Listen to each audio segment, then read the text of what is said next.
Yeah, what do you do when you can't sleep? I put on an audiobook. And so he pushed play. On the white noise machine. Hey, get the reader guy over here.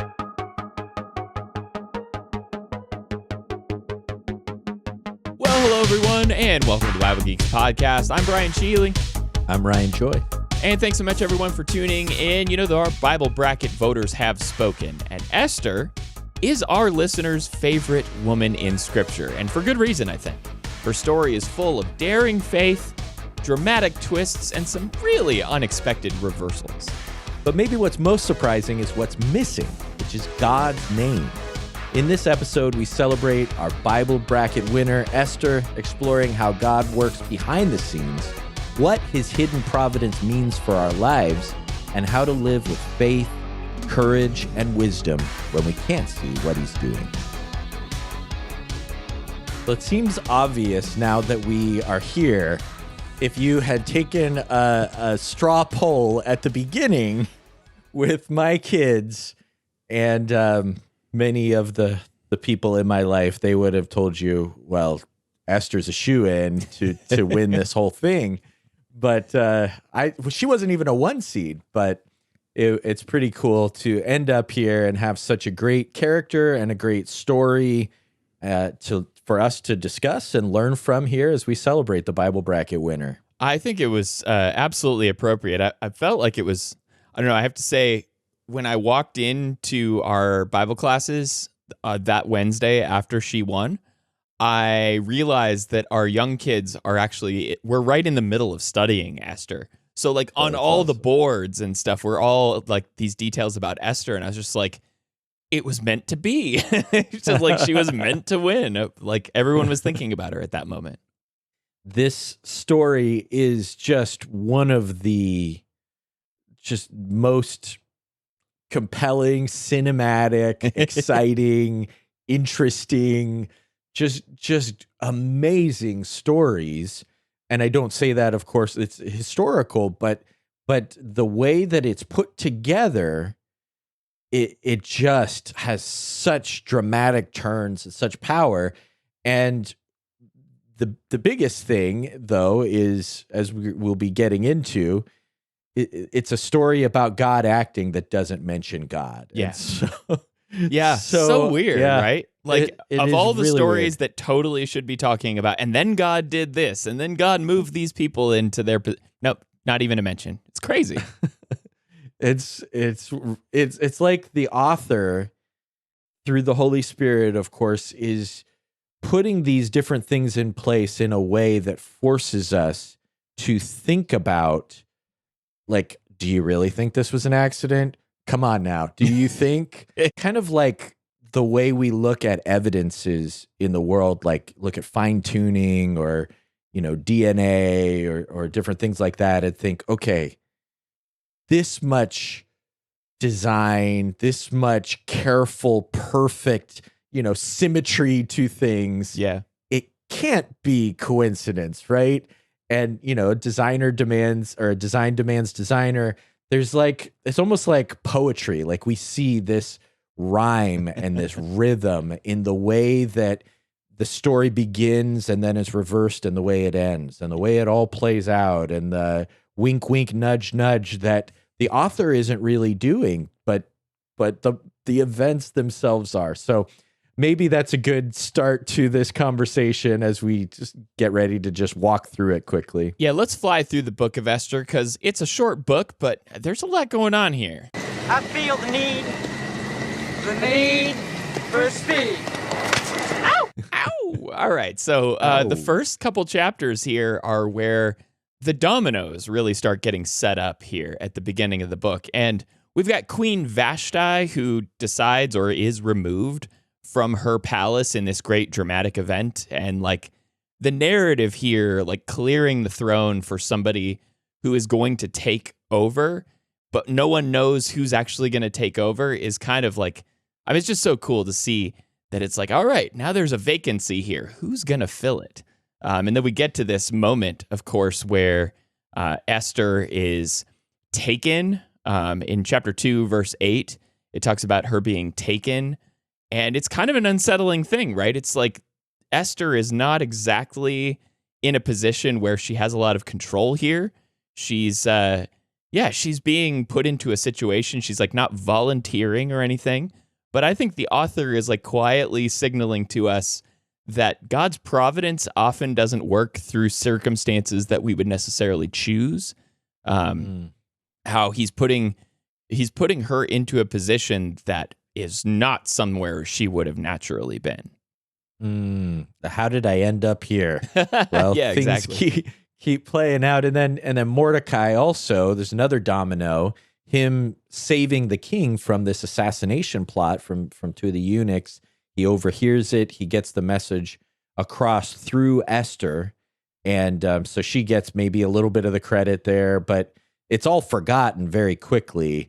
And the payback, the favor that will bring, is saved for a time when God feels like it's really needed, right? I love that part of that story, right? Because it's like there's this detail mentioned, but it's totally not paid off, and you're like, well, why even mention that? Like, why even mention why it? was that a big deal? It's like deal? when you see, you're watching a movie, and well, why did they just pan in on that SUV? Something's going on there.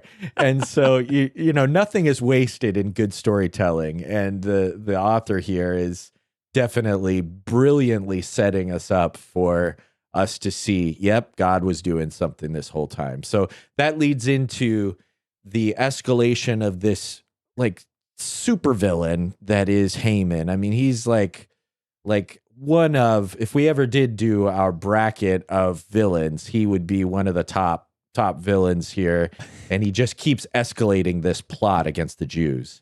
I really like. I still don't understand why you won't let me do a favorite Bible villains draft. But okay, we got to at least do an A-list or something at some point. Something, yeah. I think it's definitely on the table at some point. But Haman is not a good dude, and really just has it out for. I feel like he is very much prideful. He's very self-centered and not the kind of guy that you really want in a position of power. But then you've got like Mordecai, right? As in comparison to him. Mm-hmm. And Mordecai is just, he knows something. He has got some discernment and real wisdom behind him. Like there's this famous line, of course, in chapter 4, who knows whether you have not come to the kingdom for such a time as this? Like Mordecai knows something, but he's not really saying it. Like I think he's got some information behind the scenes that he's working off of, but he doesn't claim to know God's plan. He just understands, like he knows who knows. He knows what's about to happen here in like trusting that God is going to do something, even though he may not know the details. Yeah, like not prophetic information, not like God has like shown him a cheat sheet of what's going to happen, but just like and this is maybe at the heart of what we want to do. We'll unpack this more, but he knows who God is, and there's so much he doesn't know. You think of like the three Hebrews of Daniel 3, our God can deliver us, and he will deliver us. But if not, we still won't serve you. And there's all these echoes of different stories that maybe we'll bring up some others. But here, Mordecai and Esther are challenged to do something. And Esther then responds by saying, okay, let's fast, have a bunch of people fast. And it doesn't mention prayer. And it's like just this intentional, I think, under the sun perspective that the author is forcing us to keep. I mean, this is a prophetic author repeatedly showing only the earthly side of things, right, where prayer would indicate, well, obviously they were praying with the fasting. This was a statement of pleading and devotion to God, but it just describes the silence and the fasting, and then she's preparing herself. She's finding the faith and the courage to go do what she needs to do and trying to see the right moment to do these things. So with Esther being the queen here, I mean, she has a unique position to help out. And so, it is interesting to me, as we'll talk about in a little bit, I'm sure, that, Mordecai he knows that deliverance is coming, whether or not Esther actually does something about it, but he still asks her to act. Like, he's still getting her to do something. So, like, her involvement in it is going to be important. But even if, like, she didn't do this, I still feel like Mordecai believes that this is going to work out, that God is going to do what he needs to do, even if she's not involved. So there's a conversation to have about that, I think. But, chapters 5 through 7 is then when all these things turn around. That this great hinge here in chapter 6, verse 1, where it says, on that night, the king could not sleep. And, for two dudes who like really love their sleep, for you not to have a good night's sleep, it's like, is there something behind this? And apparently the king couldn't sleep, and it all changed. This is where everything got reversed.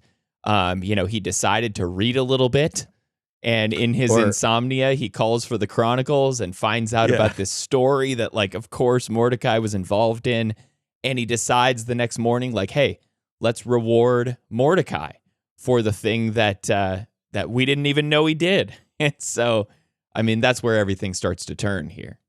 Yeah, what do you do when you can't sleep? I put on an audiobook. And so he pushed play on the white noise machine. Yeah. On the noise machine. Hey, get the reader guy over here. Read me my own story. Read me the Chronicles. This is going to put me to sleep for sure. Yeah. All the stuff that's been happening. You don't want the best story. You want some Chronicles, and in just reading about these events, this is the page or the section of the scroll that is turned to.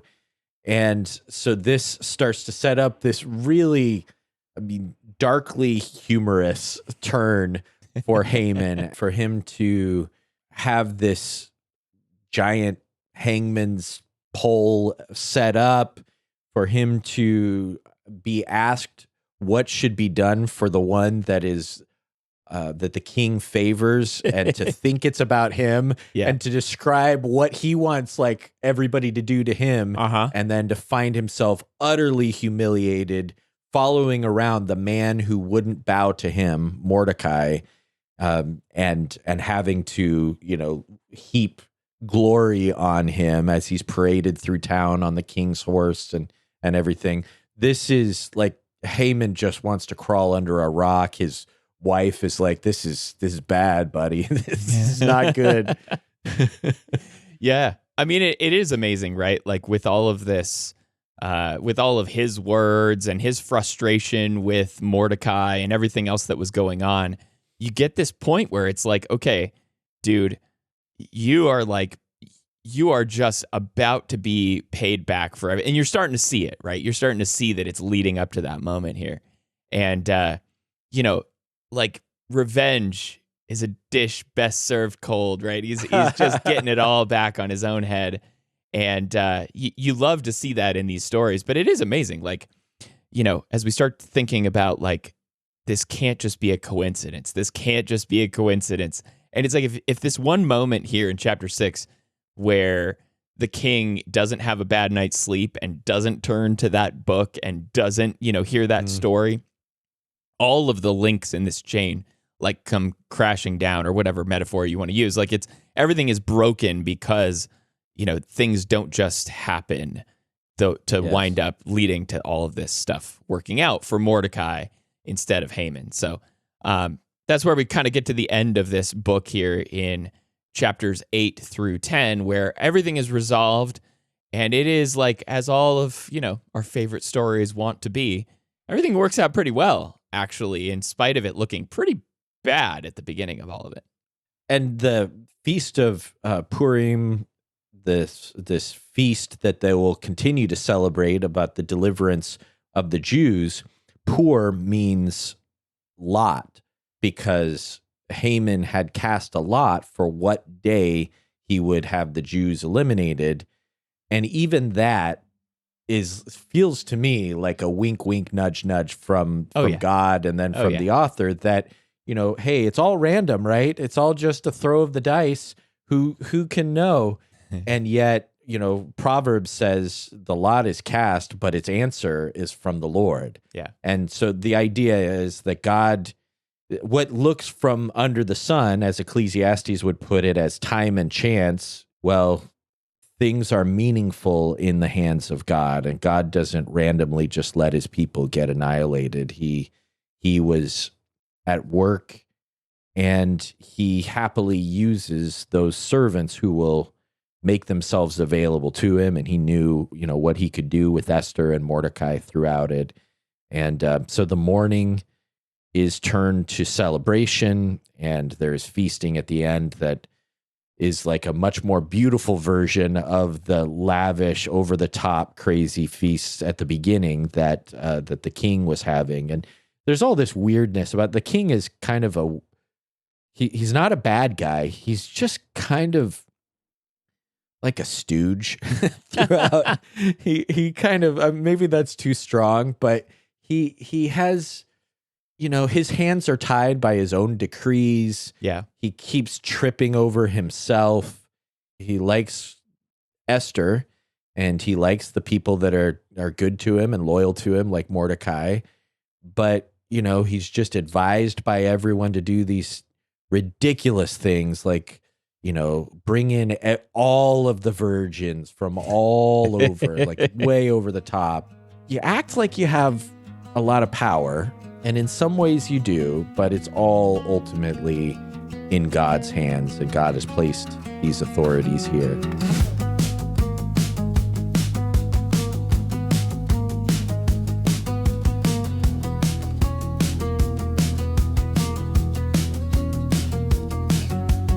Just 10 short chapters, but there's a lot here, and we've kind of even just scratched the surface on some of these things. Let's get our deep thoughts out of the way here on this great story from Esther. And now, deep thoughts. Okay, so here we're going to do kind of the normal progression that we like to do in these deep thoughts segments, where we're going to start on the surface, and then we're going to make our way down deeper and deeper. So on the surface, do you think somebody can read this whole story as just like an interesting set of coincidences in human history? Is that kind of like, is that what this author is really presenting to us? It's like just a bunch of random stuff that all kind of, look how it all worked out together. I think that's how a lot of people in the world view the events in their life, even whenever it's like a giant arrow pointing to why did this happen this way, or in history, or, whatever. And yeah, I mean, I think that's the setup is, okay, I dare you to think this all happened by accident, and so it's told. I really think this is what is happening with this book. I mean, it's a Bible book that is all about God and never mentions him, never mentions prayer, never mentions obedience, never mentions faith. I mean, and yet it's all about faith and trying to step into it. I mean, do you think somebody could read this that way? Oh, I totally think they can read it as just a series of coincidences. I want to reframe or maybe clarify what you were saying. You're not saying that you think this is a bunch of coincidences, right? Like you're saying that you don't read this as like, oh, just a bunch of random events that all happen together. Like there has to be something else going on underneath the surface. I think that's what you're saying, right? Yeah, well, and you're bringing us to the next level here, diving below the surface, that like what tells us that God wants us to see his hand here. And there are, I think, all kinds of clues, like, like if we're being challenged to bring our magnifying glass and look for God's fingerprints all over this, I think we can see it everywhere in this story. I mean, what would be your first? We've talked about coincidences, but maybe we could frame this a little more specifically. What do you think that the inspired author and the Holy Spirit want us to take from this, and how have they set us up to see God's hand here? Okay, so I think there's a lot here in this story that really helps us to see that something else is going on. I think we really do understand that God is doing something powerful here. And I think one of the comparisons that just strike me so obviously here is like shared language in this story between other stories. Oh, yeah. And there are comparisons here to like the story of Joseph that are really hard to like move past.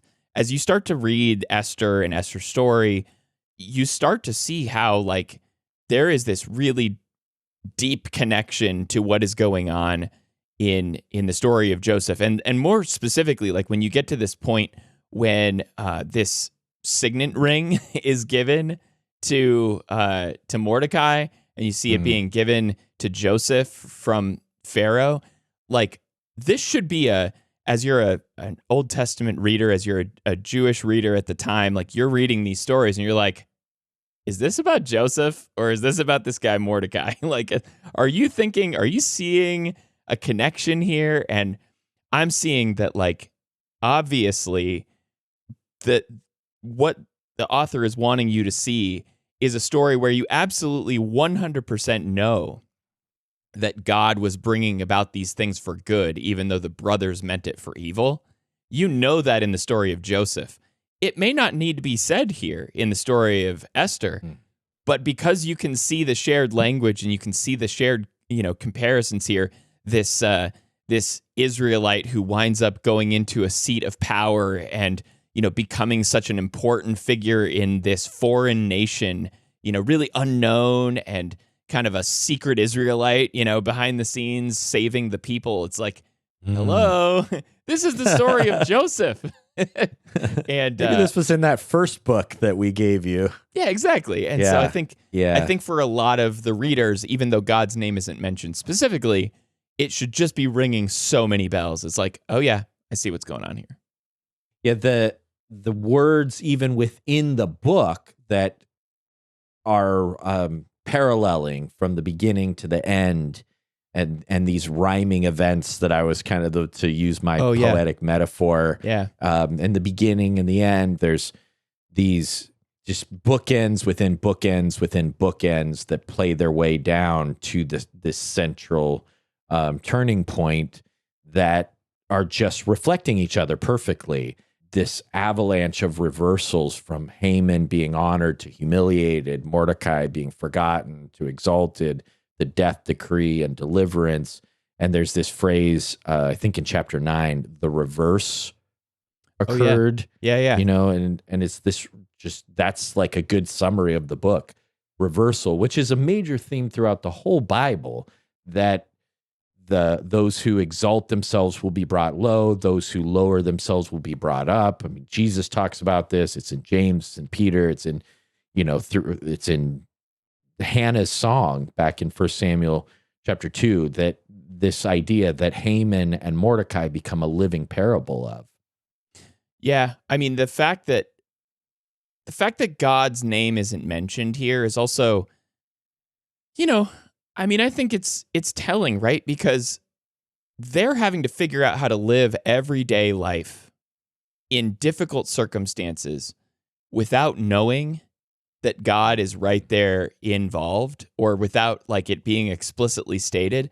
And I think for something that means a lot to me, because that's my experience, right? So often that is my experience. I don't feel like there are often these like big, parting the Red Sea moments where it's like, oh, and God is with us. And look, he's there in the cloud of deliverance as he's walking us to the... No, he's like, where is God in this moment? And what does God want from me in this moment? And I feel like this is a good... It's almost... Could I put it like, it's almost like taking off the training wheels and really learning to live with the presence of God without it being so overtly obvious. And I think Esther is teaching us how to do that here in her life and in this story, and Mordecai and his example. It's like, this is how we live life, and this is what we all experience every day. We don't live in Exodus. We live in Esther. Yes, we do.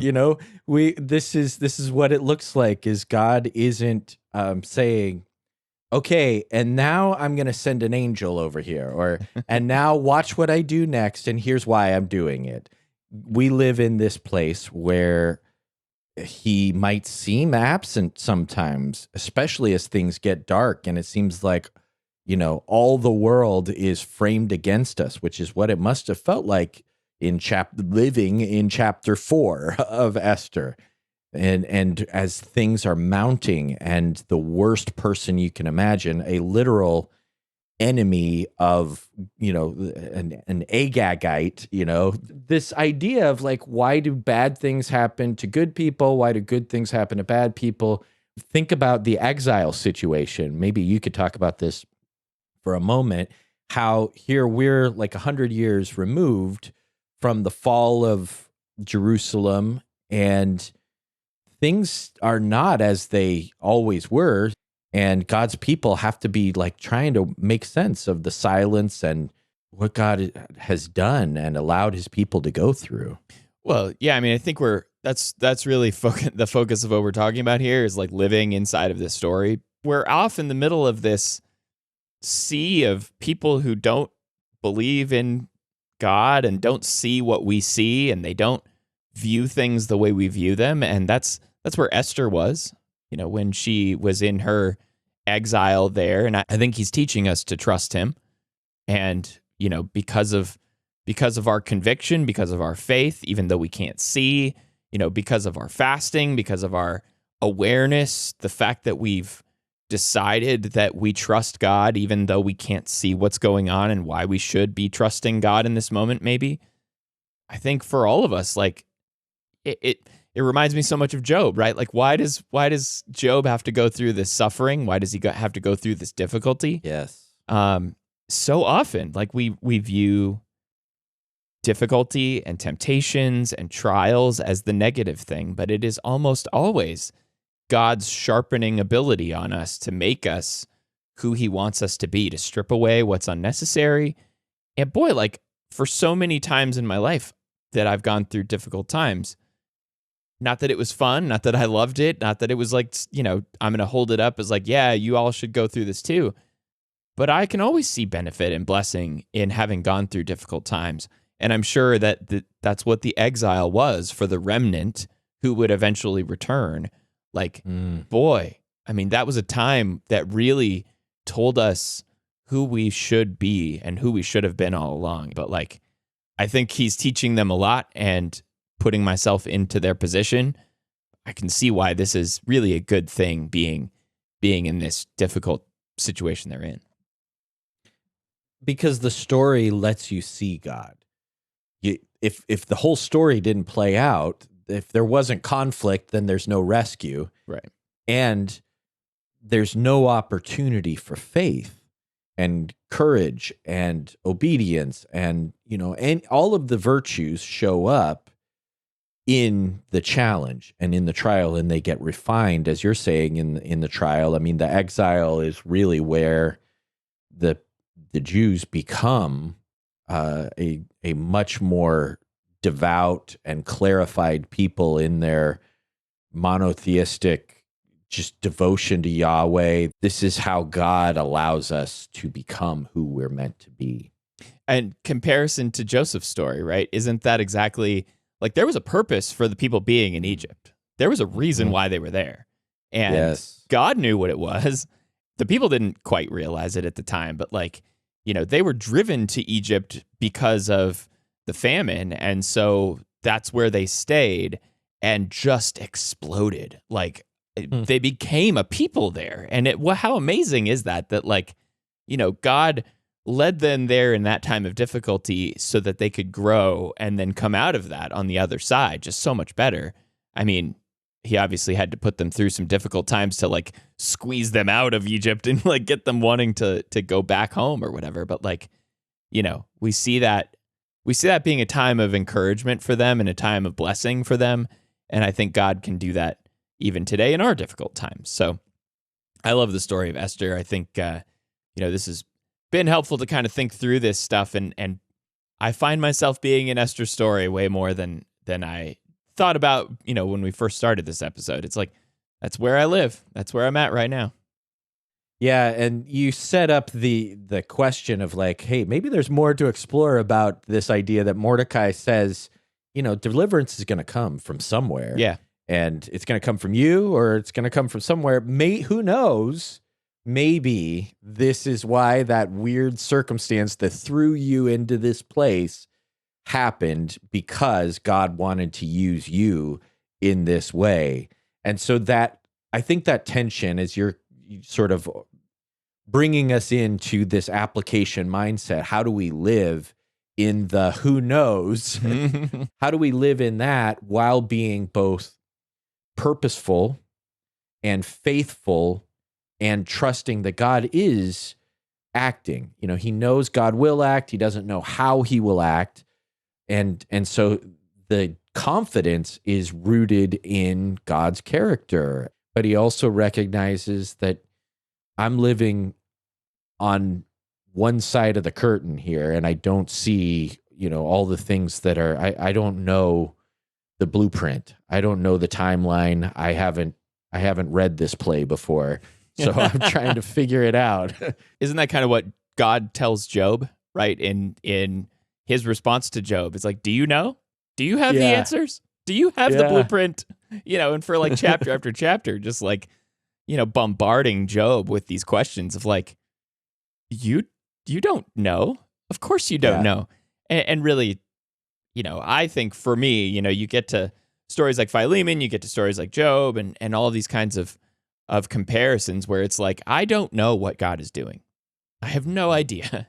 I don't know where he's leading me, but I know who God is, and I know his character. Yes. And I know his character is loving and compassionate. And for so many of us, it's that reason-making, blueprint-wanting, under the surface thoughts that we have that, like, if I can't make sense of it, then I don't know that it's worth trusting in God. And boy, like, I just don't have to make sense of it.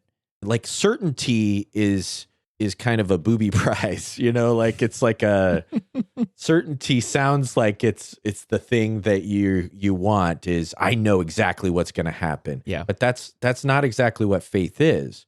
Faith is this other thing of, I am 100% confident in the character of God.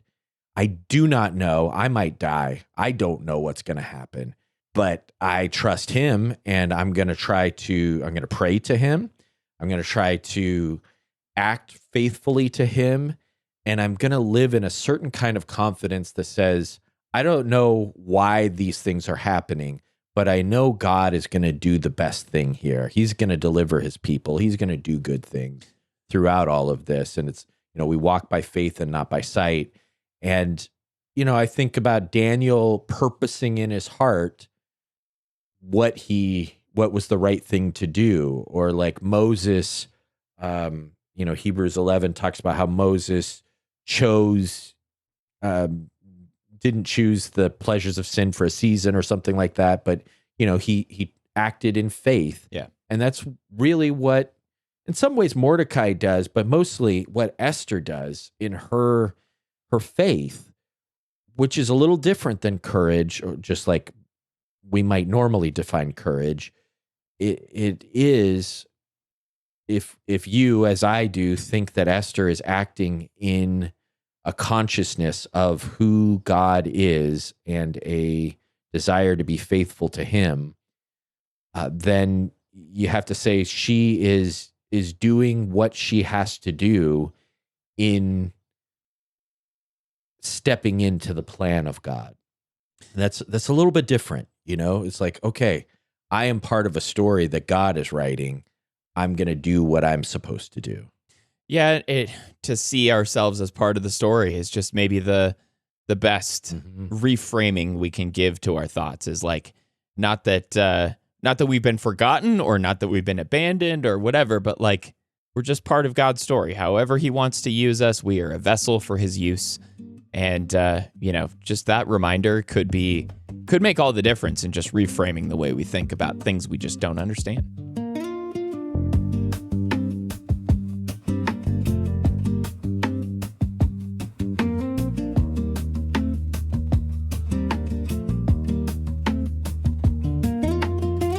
Okay, so maybe it'd be helpful here to kind of zoom out from Esther and zoom in to Jesus and see what, if we can find him in this story. And I was thinking about the parallels here between Esther and Jesus as a mediator, and just how much she puts herself in the middle and puts it on the line for her people. She is risking her life in front of the king to plead for her people. And of course, she's accepted.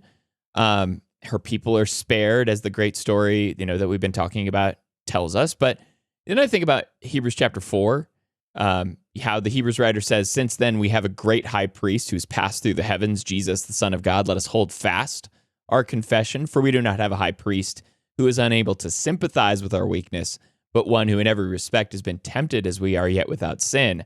So let us then draw near with confidence to the throne of grace, that we may receive mercy to find grace to help in time of need." So, of course, Jesus makes us confident before God as our mediator, and now lets us go before God in that same kind of way. It's such a cool parallel to see how Esther risked her life to mediate, and Jesus gave his life so that we could become welcome in the presence of God. And isn't that just so cool to think about? But I see Jesus here in her mediation. What about you? Definitely. Yeah, there's this theme of the intercessor. We're about to, in the next episode, talk about Moses stepping and putting himself between the people and God and pleading, and God shows favor to the one person and therefore favor to others. And that's what Jesus does, of course. And that's what Esther does to a lesser degree, of course. She says, if I perish, right, I perish, which is, just a beautiful line. But she doesn't perish. Jesus does perish. Yeah. He raises from the dead, but, Esther risks death, but Jesus embraces death, and this intercession before the king that she is given favor as she comes in and access to the throne, and therefore all of these events play out from her intercession. So you really see a journey from the lesser to the greater when you start putting Esther and her amazing bravery to save her people up against Jesus and an unthinkable kind of a sacrifice and love. She steps into possible death to save her people. Jesus steps into certain death, to save the whole world, whoever will come to him. So your takeaway is the same as my takeaway. Are we agreeing on this? Are we on the same page here with finding Jesus? We both found him in mediation. I mean, I could try to find him somewhere else. No, it's good. Just so clear. It is in that moment. Yeah. Yeah. In some ways, you can find him in the reverses of this king, and like sometimes you see in Jesus the opposites. Yeah. And Jesus is a different kind of king than all the kings who came before him. And this is another example of that. Is Jesus is not seeking his own pleasure and riding on the shoulders of the people. The people ride on his shoulders, which is the Isaiah 9:6-7 reversal, that the government will rest on his shoulders. He's carrying all of us on his very broad shoulders, and praise God for that. That's so cool. Yeah. I think it's one of the most powerful stories here in all the Old Testament. And of course, God isn't mentioned. And so one of the things I'm thinking of, as we sort of sum up this discussion, is just how, like, when God is silent, that doesn't mean God is absent. And faith is really about walking in that kind of trust that doesn't have to see. It doesn't have to have the proof, doesn't have to have that blueprint right out in front of you, but just to know that God is there. And I think in our discussion, we talked about the dominoes. I think it is helpful for us when we want to look at our lives and see how things have worked out. Like, notice the dominoes. Maybe that's a takeaway I'm taking away from this, is like, just start looking at your own life and seeing, God is not going to like write you a letter to tell you exactly how all of this is working out, or, you may never hear a voice that comes from the heavens about like the plans God has for you. But of course, as you start seeing how things work out, and maybe with some amount of hindsight, I know in my own life, I've seen that so often, is like, why did that happen at that moment to then work out to do that thing for that person? Oh yeah, I got you. What about you? What do you take away from this conversation? You know, it's so funny. We're about to next week talk about this other verse that come back for that and connect it to this where God talks about who he is. Yeah. And yes, he's not going to explain all of the events in your life to you, but he did write you a letter in a way about who he is. And so what do we actually know when we don't know what God is doing? Well, we know his character. We know his promises. We know his wisdom. And that is enough. And that's why we live in who knows about this, but we know who God is, and he knows what's going on here. And that's enough. And that's what it means to live by faith and not by sight, is trusting who God is and what he has told us. Well, I mean, you've teased it enough. So, on the next episode, we are going to talk about grace in the Old Testament. We're going to go back to a really powerful verse, Exodus 34. We're going to talk about how God speaks his own name over his people. And that name is a very different name than many of us would expect in the circumstances. So we'll talk about that on our next episode. Thanks, everyone, for tuning into the Bible Geeks podcast. You can find us on our website, BibleGeeks.fm. If you want to find show notes for this episode, they'll be there on our website. Get in touch with us, reach out, contact us there through our website. We'd love that too. And until that episode, may the Lord bless you and keep you. Shalom.